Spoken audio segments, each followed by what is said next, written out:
Good morning, everyone. It is an amazing day. I am so happy that you are here. So happy. I have to be wearing my shades.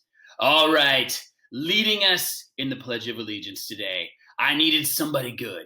I needed somebody who brought the energy. So I have brought in a second grader from Mrs. Simonza's class. It is the one and only Ethan Baltz.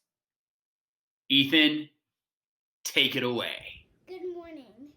My name is Ethan Baltz, and I am in the second grade class, and I am in Mrs. Simonza's class.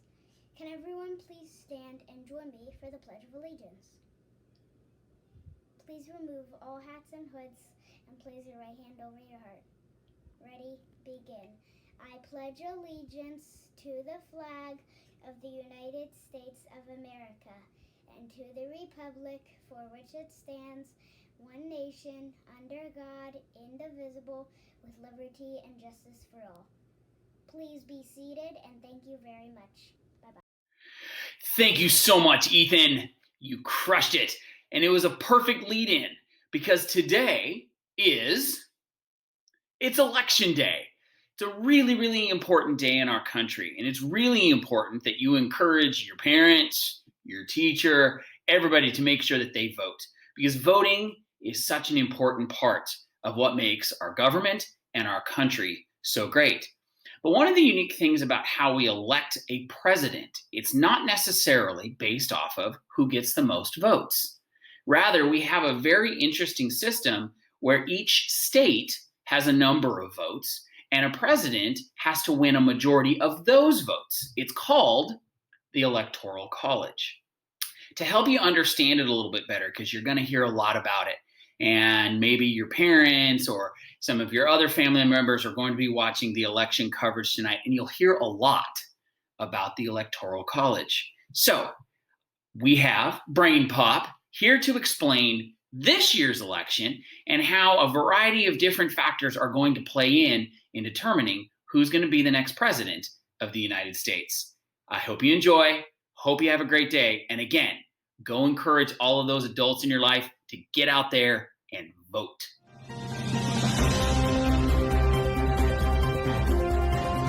Welcome to Brain Pop News. We're counting down to November 3rd, Election Day 2020, and urging every grown-up and their mom to vote. I know I'm on the edge of my seat to find out who will be elected president.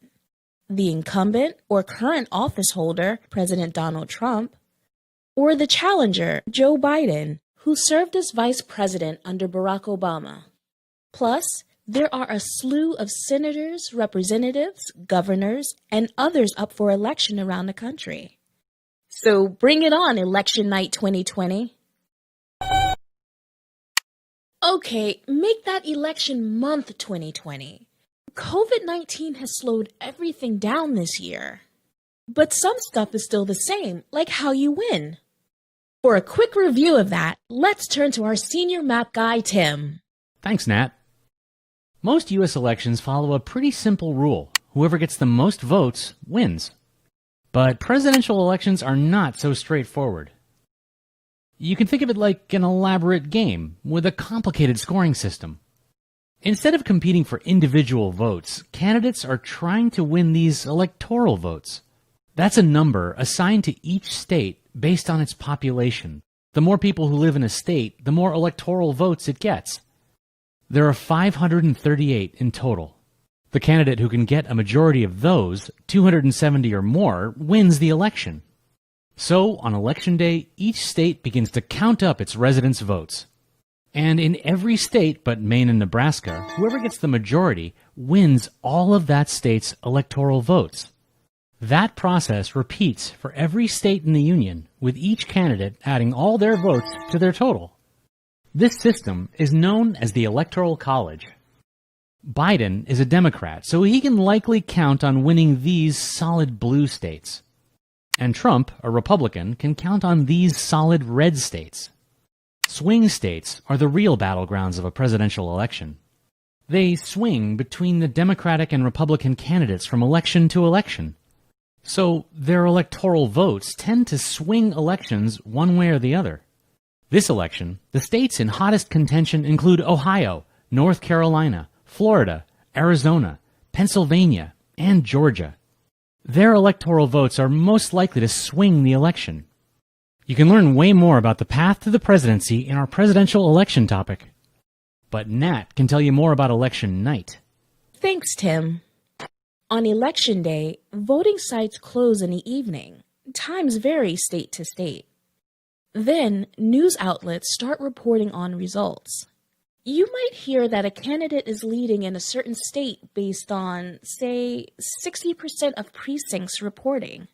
That means for every 10 voting districts there, 6 have reported a winner. More data comes from exit polls, interviews with voters about who they voted for. Eventually, there's enough data to predict a winner in the state, though occasionally, the projections get corrected as more info comes in. By late at night, we usually know who's won the presidency. Even though all the votes still haven't been counted, ballots that are mailed in might not get tallied until weeks later. But there are usually so few of these that they don't change the outcome.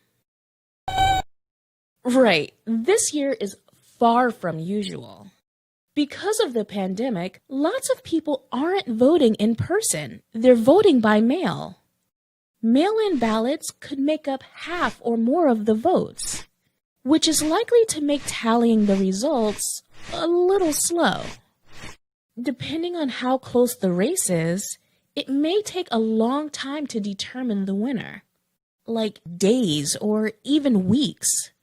Since, for starters, lots of ballots will still be coming in after Election Day. In a lot of states, mail-in ballots don't have to be received by Election Day. They just have to be postmarked by then, meaning that the post office has received and processed them. And in some states, officials aren't allowed to start counting mailed ballots until Election Day.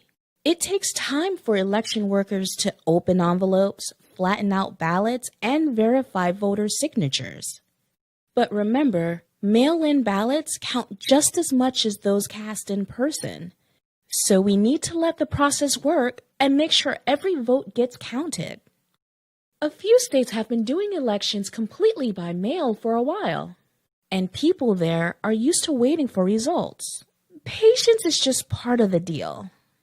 In other words, an early lead on election night doesn't guarantee a win.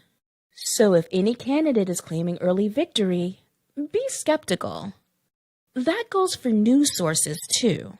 Remember that some commentators may want a particular candidate to win, and media outlets more aligned with one party could be quick to draw conclusions about who won.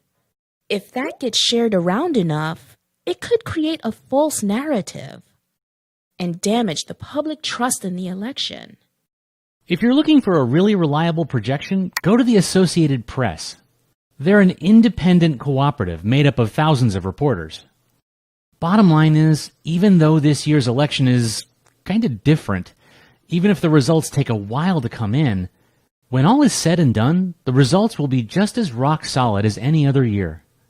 And newsflash, this stuff really matters. The president and other elected officials make decisions that have a big impact on your life, from education to immigration to policing. So please remind the adults in your life to vote. Pretty please. Oh yeah, we gotta run. Moby and I are driving people to the polls. Thanks for joining. Hello? Am I still on? This isn't very professional.